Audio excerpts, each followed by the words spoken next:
నమస్తే, నేను Sunitha. Tea news కి స్వాగతం. బులెటిన్ల ముందుగా హెడ్లైన్స్ చూద్దాం.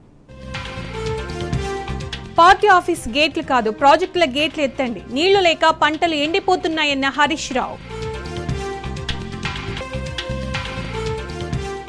బీఎస్పీకి నాగర్ కర్నూల్, హైదరాబాద్ ఎంపీ సీట్లు పొత్తులో భాగంగా ప్రకటించిన బీఆర్ఎస్ అధినేత కేసీఆర్.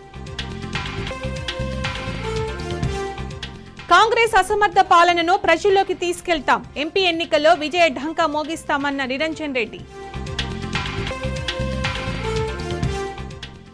వరంగల్ బీఆర్ఎస్ ఎంపీ అభ్యర్థి కావ్యకు అపూర్వ మద్దతు, ఇంటికెళ్లి శుభాకాంక్షలు తెలుపుతున్న నేతలు, కార్యకర్తలు.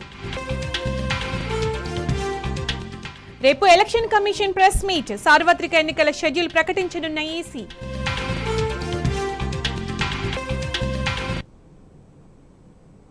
సార్వత్రిక ఎన్నికల షెడ్యూల్ విడుదలకు సమయం ఆసన్నమైంది. ఇప్పటికే అన్ని ఏర్పాట్లు పూర్తి చేసిన సిఈసి రేపు ఎన్నికల షెడ్యూల్ ప్రకటించనుంది. శనివారం మధ్యాహ్నం 3 గంటలకు ప్రెస్ మీట్ నిర్వహించనున్న సిఈసి నోటిఫికేషన్ను రిలీజ్ చేయనున్నారు. లోక్సభ ఎన్నికలతో పాటు ఏపీ, పలు రాష్ట్రాల అసెంబ్లీ ఎన్నికల షెడ్యూల్ను ప్రకటించనున్నారు. షెడ్యూల్ విడుదలైన వెంటనే దేశవ్యాప్తంగా ఎన్నికల కోడ్ అమల్లోకి రానుంది.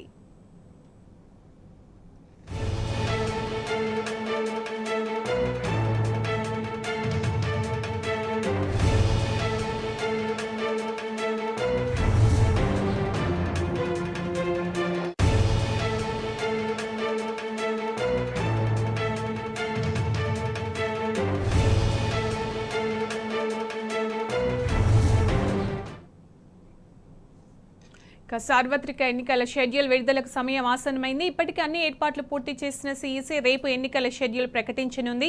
ఇక దీనికి సంబంధించిన పూర్తి సమాచారం మా ప్రతినిధి లివిల్ లైవ్ లో అందిస్తారు. లివిల్,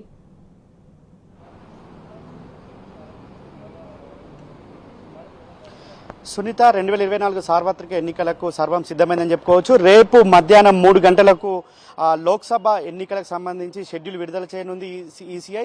అంతేకాకుండా 5 రాష్ట్రాల అసెంబ్లీ ఎన్నికల తేదీలను కూడా రేపే ప్రకటించనుంది. ఆంధ్రప్రదేశ్, ఒడిశా, సిక్కిం, అరుణాచల్ ప్రదేశ్, జమ్మూ అండ్ కాశ్మీర్లో ఎన్నికలు నిర్వహిస్తారా లేదా అనేది రేపు మీడియా సమావేశంలో స్పష్టం చేయనున్నది. ఇప్పటికే అన్ని రాష్ట్రాల్లో పర్యటించిన ఈసీఐ ఎన్నికలను పారదర్శకంగా నిర్వహించేందుకు అన్ని ఏర్పాట్లు చేసింది. ఇప్పటికే కొద్ది రోజుల క్రితమే 3 నెలల క్రితమే 5 రాష్ట్రాల్లో అసెంబ్లీ ఎన్నికలు నిర్వహించారు. ఆయా రాష్ట్రాల్లో కూడా లోక్సభ ఎన్నికలు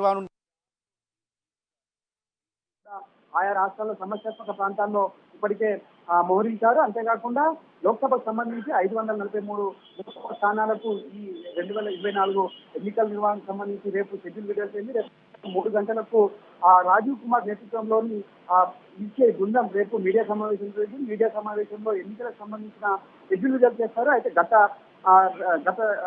సార్వత్రిక 2019 సార్వత్రిక ఎన్నికలు మార్చి 10న షెడ్యూల్ వచ్చింది. అయితే 7 విడతలుగా 2019 సార్వత్రిక ఎన్నికలు మార్చి 10న షెడ్యూల్ వచ్చింది. అయితే 7 విడతలుగా ఎన్నికల నిర్వహణ జరిగింది. ఈసారి ఎన్ని విడతలుగా ఎన్నికలు నిర్వహిస్తారు, ఏ విడత సౌత్ మొదట విడతలు వస్తుందా లేదంటే నార్త్ మొదటి విడత నుంచి స్టార్ట్ చేస్తారా అనేది కొంత వేచి చూడాల్సిన అవసరం ఉంది. ఎందుకంటే రామాలయం సెంటిమెంట్, అంటే అయోధ్య రామాలయం సెంటిమెంట్కి సంబంధించి అక్కడ నార్త్లో కొంత ఎక్కువగా ఉంది. అక్కడ మొదటి విడతగా తీసుకొని తర్వాత అయితే సౌత్కు చివరి పేజ్లో ఎన్నికలు పెట్టాలనేది నిర్ణయానికి తీసుకున్నట్లు కూడా మనకు తెలుస్తుంది. అయితే మొత్తానికి చూసుకున్నట్లయితే రేపు మీడియా సమావేశమే అనంతరం ఇదంతా కూడా తెలవనుంది. ఇప్పటికే దాదాపు అన్ని రాష్ట్రాల్లో కూడా పర్యటించిన ఈసీఐ అక్కడ ఆయా రాష్ట్రాలకు సంబంధించి అధికారులను అప్రమత్తం చేసింది. శాంతి భద్రతలు కావచ్చు, ఇటు ఎన్నికల పారదర్శకంగా నిర్వహణకు సంబంధించి కావచ్చు, ఇటు ఈవీఎంలు, వీవీప్యాట్లకు సంబంధించి కూడా ఏర్పాట్లు పూర్తి చేసింది. ఈవీఎంలకు ఫస్ట్ లెవెల్ చెకింగ్ ఏదైతే ఉందో అది కూడా ఇప్పటికే పూర్తయింది. మరోసారి కూడా చెకింగ్ పూర్తి చేస్తారు. ఇప్పటికే అంతర్రాష్ట్రాలకు సంబంధించిన సరిహద్దుల్లో భద్రత కావచ్చు, అంటే బంగ్లాదేశ్కు సంబంధించి వెస్ట్ బెంగాల్ సంబంధించి బంగ్లాదేశ్ బార్డర్ ఉంది, ఇటు గుజరాత్కు సంబంధించి అంతర్జాతీయ బార్డర్ ఉంది. బార్డర్లో కూడా సెక్యూరిటీని పెంచాలి, సెక్యూరిటీని టైటన్ చేయాలని చెప్పేసి కూడా ఇప్పటికే ఆయా రాష్ట్రాలకు ఆదేశాలు జారీ చేసింది. ఇప్పటికే 121 అంతర్జాతీయ చెక్ పోస్టులతో పాటు 200 పైచీలకు సమస్యాత్మక చెక్ పోస్టులను కూడా గుర్తించారు. ఆయా ఏరియాలో సీసీ కెమెరా సర్వేలెన్స్తో పాటు వెబ్కాస్టింగ్ కెమెరాల ద్వారా కూడా ఎప్పటికప్పుడు నిరంతరం నిఘా ఏర్పాటు చేయాలని కూడా నిర్ణయించారు. అంతేకాకుండా ఇప్పుడు ఆంధ్రప్రదేశ్కి సంబంధించి ఇటు అసెంబ్లీ లోక్సభ ఎన్నికలు కావచ్చు, ఇటు ఒడిశాకు సంబంధించి అరుణాచల్ ప్రదేశ్, సిక్కింలో అటు అసెంబ్లీ ఎన్నికలు, ఇటు లోక్సభ ఎన్నికల నిర్వహణ ఉంటుంది కాబట్టి అక్కడ కూడా ఏమైనా ఫేజ్ మేనర్ ఏమైనా పెట్టాలనే ఆలోచనలో ఉన్నట్టు కూడా తెలుస్తుంది. అంటే విడతల వారీగా పెట్టినట్లయితే కొంత సమస్యాత్మక ప్రాంతాలు శాంతి భద్రతలు విఘాతం కలగకుండా ఉండే ఆస్కారం ఉంది కాబట్టి అక్కడ విడతల వారీగా ఎన్నికలు నిర్వహించాలనే ఆలోచనలో ఉన్నట్టు కూడా తెలిసింది. అయితే నైబర్ స్టేట్స్, ఒక స్టేట్లో అసెంబ్లీ ఎన్నికలు జరిగితే ఆ పక్క స్టేట్లో కూడా పార్లమెంట్ ఎన్నికలు జరుగుతాయి. ఉదాహరణకి ఇప్పుడు ఆంధ్రప్రదేశ్ సంబంధించి ఆంధ్రప్రదేశ్లో అసెంబ్లీ లోక్సభ స్థానాలకు ఎన్నికలు జరుగుతాయి, తెలంగాణలో లోక్సభ స్థానాలకు ఎన్నికలు జరుగుతాయి కాబట్టి రెండు ఒకేసారి ఎన్నికలు నిర్వహించాలి, రెండు రాష్ట్రాల్లో కూడా ఒకేసారి ఎన్నికలు నిర్వహించాలని కొన్ని రాజకీయ పార్టీలు సూచించాయి. ఈ నేపథ్యంలో ఏ నిర్ణయం తీసుకుంటారు అనేది రేపు తెలుస్తుంది. రేపు అంతేకాకుండా మిగతా రాష్ట్రాల్లో కూడా ఇలాంటి చర్చే రాజకీయ పార్టీలు ఎన్నికల కమిషన్కు నివేదిక సమర్పించాయి. ఆయా రాష్ట్రాలకు సంబంధించి నిర్ణయాలు ఏ విధంగా ఉంటాయనేది కూడా రేపు తెలుస్తుంది. అయితే నైబర్ స్టేట్స్ కొన్ని అంటే ఒక్కో రాష్ట్రంలో ఒక ఓటరు రెండు రాష్ట్రాల్లో కూడా ఓటు నమోదు చేసుకున్నారు కాబట్టి రెండు విడతల వారీగా అయితే రెండు రాష్ట్రాల్లో ఓటింగ్ వేసే అవకాశం ఉన్నది కాబట్టి వారిని దృష్టిలో పెట్టుకొని రెండు రాష్ట్రాలకు సంబంధించి ఒకేసారి ఒకే విడతలో ఎన్నికలు నిర్వహించాలనే ఆలోచనలో ఉన్నట్టు కూడా మనకు తెలిసింది. మొత్తాన్ని చూసినట్టయితే రేపు మధ్యాహ్నం 3 గంటలకు ఎన్నికల నిర్వహణకు సంబంధించి మీడియా సమావేశం నిర్వహించనున్నారు. ఇప్పటికే ఇద్దరు కమిషనర్లను ఇవాళ ఉదయమే బాధ్యతలు చేపట్టారు. అనంతరం ఇవాళ మీటింగ్ కూడా ఏర్పాటు చేశారు. వాళ్ళ మీటింగ్ జరుగుతుంది. అంతేకాకుండా ఇప్పటికే 1100 పైచీలకు అబ్జర్వర్లతోటి మీడియా సమావేశం ఏర్పాటు చేసింది. ఎన్నికలకు సంబంధించి ఆయా రాష్ట్రాలకు సంబంధించిన అబ్జర్వర్లు కావచ్చు, ఐఆర్ఎస్, ఐపీఎస్, ఐఏఎస్ ఆఫీసర్లతో వీడియో కాన్ఫరెన్స్ నిర్వహించారు. ఎక్కడ కూడా ఎలాంటి లోటుపాటు లేకుండా ఎన్నికలు శాంతి భద్రత వాతావరణంలో నిర్వహించాలని చెప్పేసి కూడా ఇప్పటికే తేల్చిన నేపథ్యంలో ఖచ్చితంగా ఎన్నికల నిర్వహణకు సంబంధించి ఎలాంటి అవాంఛనీయ సంఘటనలు జరగకుండా భద్రత ఏర్పాట్లు నిర్వహించారు. ఎక్కడైతే సమస్యాత్మక రాష్ట్రాలు ఉంటాయో అక్కడ ఎక్కువగా సెంట్రల్ ఫోర్స్ను డిప్లై చేయాలని చెప్పేసి కూడా ఇప్పటికే ఆయా రాష్ట్రాలకు ఆదేశాలు జారీ చేశారు. ఇప్పటికీ తెలంగాణ రాష్ట్రంలో 17 లోక్సభ స్థానాలకు ఎన్నికల నిర్వహణ ఉంటుంది కాబట్టి ఈ లోక్సభ స్థానాలకు అన్నింటికి ఒకే విడతగా ఎన్నికల నిర్వహణ ఉంటుంది. ఇప్పటికీ అన్ని ఏర్పాట్లు కూడా పూర్తయినాయి. ఇప్పటికీ ఫస్ట్ లెవెల్ చెకింగ్ సంబంధించిన ఈసీఎల్ కంపెనీకి సంబంధించిన వీవీప్యాట్లు కావచ్చు, ఈవీఎంలకు సంబంధించిన చెకింగ్ కూడా పూర్తయింది. మొత్తానికి చూసుకున్నట్టయితే ఈ ఎన్నికల 2024 సార్వత్రిక ఎన్నికలకు సంబంధించి రేపు మధ్యాహ్నం 3 గంటలకు షెడ్యూల్ విడుదల చేయనుంది.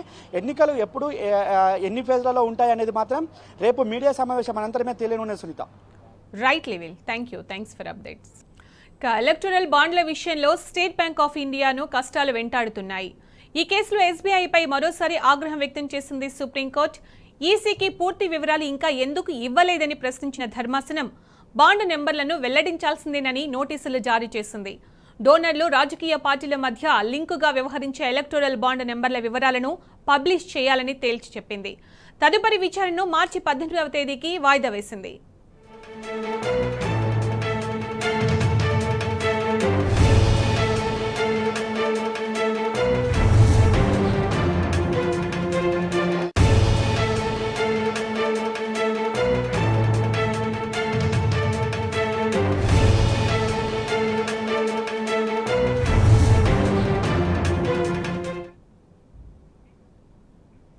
పార్లమెంటు ఎన్నికల నేపథ్యంలో బీఆర్ఎస్, బీఎస్పీ మధ్య పొత్తు కుదిరింది. ఇరు పార్టీల మధ్య జరిగిన చర్చలు సఫలమయ్యాయి. ఈ మేరకు బీఆర్ఎస్ అధినేత కేసీఆర్ బీఎస్పీకి 2 ఎంపీ స్థానాలను కేటాయించాలని నిర్ణయించారు. నాగర్ కర్నూల్తో పాటు హైదరాబాద్ ఎంపీ స్థానాలను కేటాయించారు. ఈ మేరకు నాగర్ కర్నూల్ ఉమ్మడి అభ్యర్థిగా BSP Telangana president RS Praveen Kumar బరిలో దిగనున్నారు. అటు కేసీఆర్ నిర్ణయంపై ప్రవీణ్ కుమార్ హర్షం వ్యక్తం చేశారు. ప్రవీణ్ కుమార్ గెలుపు కోసం కలిసికట్టుగా కృషి చేద్దామని మాజీ మంత్రి నిరంజన్ రెడ్డి, జిల్లా బీఆర్ఎస్ ప్రెసిడెంట్ గువ్వల బాలరాజు కార్యకర్తలకు పిలుపునిచ్చారు.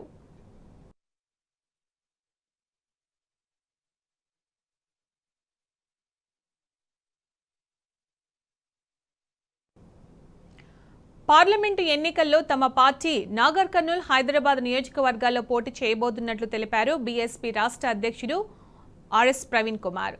బీఆర్ఎస్, బీఎస్పీ కూటమిలో భాగంగా తాము 2 చోట్ల బరిలోకి దిగుతామని, మిగిలిన స్థానాల్లో బీఆర్ఎస్ పోటీ చేస్తుందని తెలిపారు. ఈ చారిత్రాత్మక ఒప్పందానికి అనుమతించిన బీఆర్ఎస్ అధినేత కేసీఆర్, బీఎస్పీ అధినేత్రి మాయావతికి ధన్యవాదాలు చెప్పారు. తెలంగాణ ప్రయోజనాలను కాపాడేందుకు దేశంలో బహుజనుల రక్షణ కోసం ఈ పొత్తు చారిత్రక అవసరమన్నారు ప్రవీణ్ కుమార్. తెలంగాణలో బీఆర్ఎస్, బీఎస్పీ లౌకిక కూటమి నిస్సందేహంగా విజయ దుందుభి మోగించబోతుందన్నారు ప్రవీణ్ కుమార్.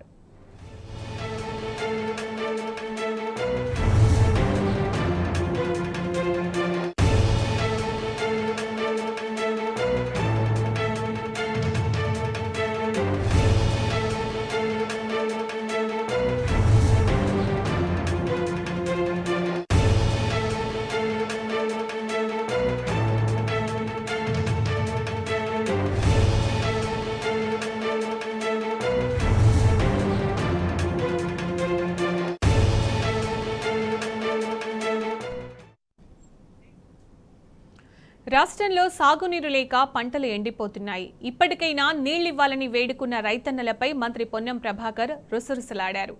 కరీంనగర్ రూరల్ మండలంలో ఓ కార్యక్రమంలో పాల్గొనడానికి వచ్చిన పొన్నం ప్రభాకర్ను రైతులు ఘొరావు చేశారు. నీళ్లు లేక పంటలు ఎండిపోతున్నాయని ఏకరువు పెట్టారు. నీటి విడుదలపై సరైన సమాధానం చెప్పలేక సెప్టెంబర్లో వర్షాలు పడకపోతే మేమేం చేయాలని ఎదురు ప్రశ్నించారాయన.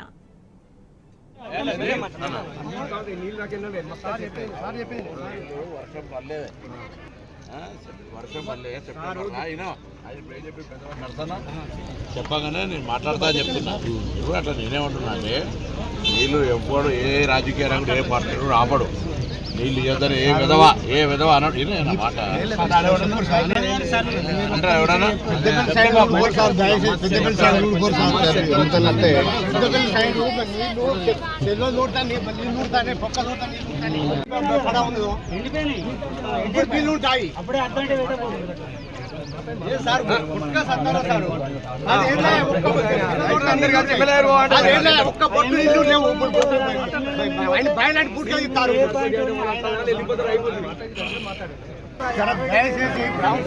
మొత్తం ఎండిపోయిన నీళ్ళు రాక ఎండలే సార్.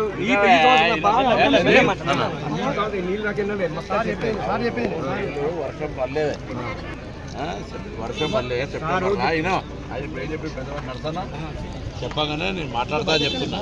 ఇప్పుడు అట్లా నేనేమంటున్నా అంటే నీళ్ళు ఎవ్వడు ఏ రాజకీయ రంగుడు ఏ పార్టీ రాబడు నీళ్ళు ఇవ్వద్దని ఏ విధవ అన్నాడు. ఇదే మాట అంటారా ఎవడన్నా?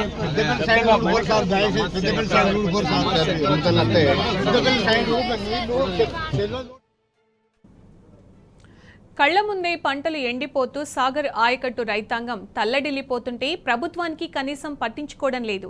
పైగా సాగర్లో నీటి నిలవలేదు. పంటలకు నీరివ్వలేమని చేతులెత్తేశారు మంత్రి పొంగులేటి శ్రీనివాసరెడ్డి. సూర్యాపేట జిల్లా హుజూర్ నగర్లో పర్యటించిన ఆయన మరో మంత్రి ఉత్తమ్ కుమార్ రెడ్డి సమక్షంలో ఈ వ్యాఖ్యలు చేశారు. మంత్రుల పర్యటన సందర్భంగా తమకు తీపి కబురు అందుతుందని భావించిన సాగర్ పరివాహక ప్రాంత రైతులు పొంగులేటి వ్యాఖ్యలతో కంగుతిన్నారు. అయితే నాగార్జున సాగర్లో 514 అడుగుల నీరున్నప్పటికీ రైతులకు ఇవ్వకుండా కాలయాపన చేస్తోంది కాంగ్రెస్ ప్రభుత్వం.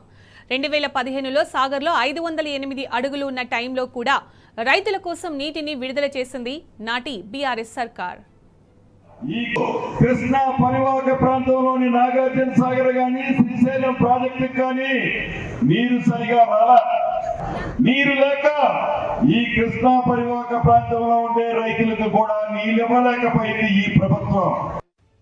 కృష్ణా పరివాహక ప్రాంతంలోని నాగార్జున సాగర్ గాని శ్రీశైలం ప్రాజెక్టు కానీ నీరు సరిగా రాలా. నీరు లేక ఈ కృష్ణా పరివాహక ప్రాంతంలో ఉండే రైతులకు కూడా నీళ్ళు ఇవ్వలేకపోయింది ఈ ప్రభుత్వం. ఎమ్మెల్యే గూడెం మహిపాల్ రెడ్డి సోదరుడు మధుసూదన్ రెడ్డి అరెస్టును మాజీ మంత్రి హరీష్ రావు తీవ్రంగా ఖండించారు. హస్తం సర్కారు పాలనను గాలికొదిలేసి ప్రతిపక్షాలను వేధించడమే పనిగా పెట్టుకుందని మండిపడ్డారు. బీఆర్ఎస్ నాయకులను టార్గెట్ చేస్తూ అక్రమ కేసులు పెడుతున్నారని దుయ్యబట్టారు. కేసులపై న్యాయ పోరాటం చేస్తామని తేల్చి చెప్పారు. ప్రజాక్షేత్రంలో కాంగ్రెస్ కు తగిన శిక్ష తప్పదని హరీష్ రావు స్పష్టం చేశారు.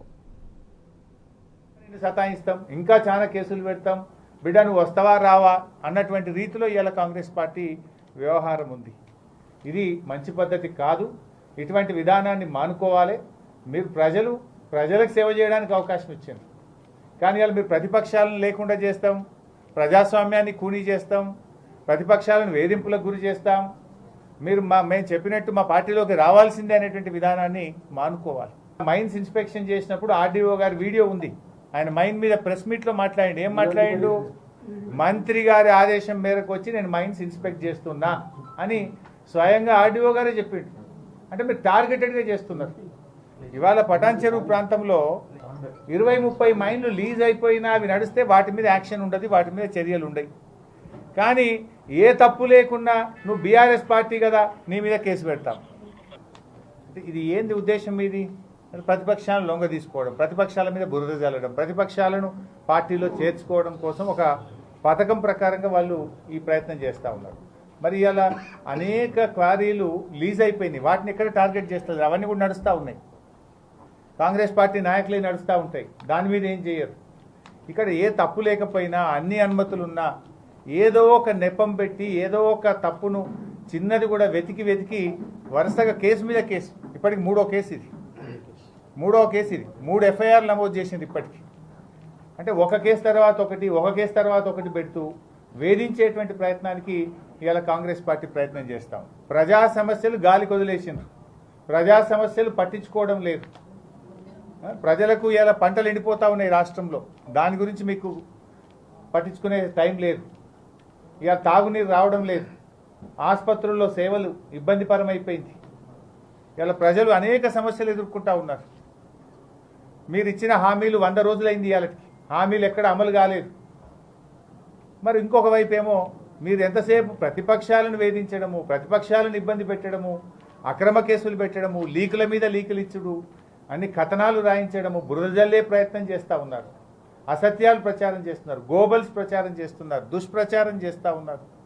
తప్పుడు వార్తలను సోషల్ మీడియా ద్వారా ప్రజలకు పంపడం, మీడియా హౌసెస్ ద్వారా లీకులు రాయించడం, చిట్చాట్ల రూపంలో లీకులు రాయించడం, ఇది ఒక రకంగా ఏంటంటే ప్రతిపక్షాల మీద బురద జల్లే ప్రయత్నం. ఎంతకాలం చేస్తారు మీరు? ఎంతకాలం చేస్తారు? అల్టిమేట్గా న్యాయం గెలుస్తుంది, ధర్మం గెలుస్తుంది. మాకు కూడా న్యాయ వ్యవస్థ మీద సంపూర్ణమైన విశ్వాసం ఉంది. తప్పకుండా న్యాయస్థానానికి వెళ్తాం. మేము చట్ట ప్రకారంగా మేము న్యాయస్థానం ద్వారా తప్పకుండా తగిన రిలీఫ్ తెచ్చుకుంటాం. నువ్వు 4 రోజులు ఇబ్బంది పెట్టవేమో, అక్రమ కేసులు పెట్టి 4 రోజులు మమ్మల్ని వేధిస్తావేమో, బట్ అంతిమంగా గెలిచేది న్యాయం గెలుస్తుంది, ధర్మమే నిలుస్తుంది. మీరు చేసేటువంటి కుట్రలను కూడా రేపు ప్రజాక్షేత్రంలో కూడా తీసుకుపోతాం. ఏ రకంగా ఇలా అక్రమంగా మైనింగ్ జిల్లాలో నడుస్తుందో, ఏ రకంగా కాంగ్రెస్ పార్టీ నాయకుల క్వారీలు నడుస్తూ ఉన్నాయో, వాటికి అనుమతులు లేకుండా మిగతా క్వారీలు నడిస్తే దాన్ని ముట్టుకోకుండా బీఆర్ఎస్ పార్టీ నాయకులు న్యాయబద్ధంగా ఏదైనా పనిచేస్తే కూడా ఏ రకంగా మీరు అక్రమ కేసులు పెట్టి మమ్మల్ని వేధిస్తున్నారో తప్పకుండా రేపు ప్రజల్లోకి తీసుకెళ్తాం, ప్రజాక్షేత్రంలో వివరిస్తాం. ప్రజాక్షేత్రంలోనే కాంగ్రెస్ పార్టీకి శిక్ష పడే విధంగా చేస్తాం. ఇంకా నిన్ను సతాయిస్తాం, ఇంకా చాలా కేసులు పెడతాం. బిడ్డ పాలమూరు ఎంపీ సీటు గెలిపించుకోవడం సీఎం రేవంత్ రెడ్డికి కత్తి మీద సాములా మారిందా? వంశీచంద్రెడ్డి గెలుపు కోసం రేవంత్ పడరాంటి పాటలు పడుతున్నారా? సీఎం రేవంత్ రెడ్డి బీజేపీ నేత జితేందర్ రెడ్డి ఇంటికి వెళ్లి కలవడంలో ఆంతర్యమేంటి? సొంత సీటును చేజిక్కించుకునేందుకే ఈ అవస్థలా? Let's watch the story.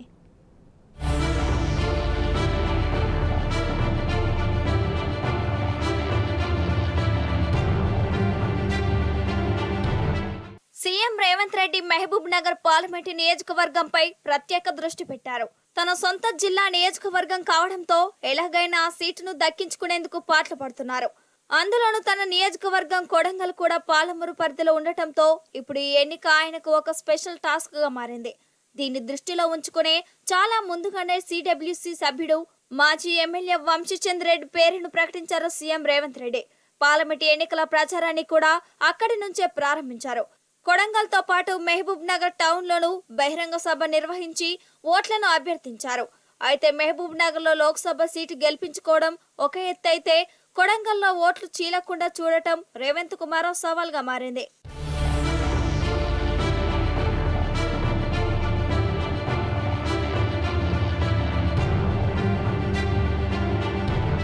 నిజానికి ఎన్నిక ఏదైనా అభ్యర్థులను మాత్రం కాంగ్రెస్ అధిష్టానమే ప్రకటిస్తుంది. ఇది ఆ పార్టీలో సహజంగా జరిగే ప్రక్రియ. కానీ దానికి భిన్నంగా సీఎం రేవంత్ హైకమాండ్ వద్ద పర్మిషన్ తీసుకొని పాలమూరు లోక్సభ అభ్యర్థిని ముందుగానే ప్రకటించారు. దీనికి ఒక కారణం ఉందట. అభ్యర్థిని ముందే ఖరారు చేస్తే ప్రచారం చేసుకునేందుకు ఎక్కువ సమయం దొరుకుతుందని రేవంత్ ప్లాన్ చేశారు. అయితే రేవంత్ కు మినహా మిగిలిన ఎమ్మెల్యేలకు, పార్టీ నియోజకవర్గ ఇన్ఛార్జీలకు వంశీచంద్రెడ్డిని అభ్యర్థిగా ప్రకటించడం పెద్దగా ఇష్టం లేనట్టు తెలుస్తోంది. వంశీ చేపట్టిన న్యాయయాత్ర సక్సెస్ కాకపోవడానికి ఇది కూడా ఒక రీజన్ అని సమాచారం.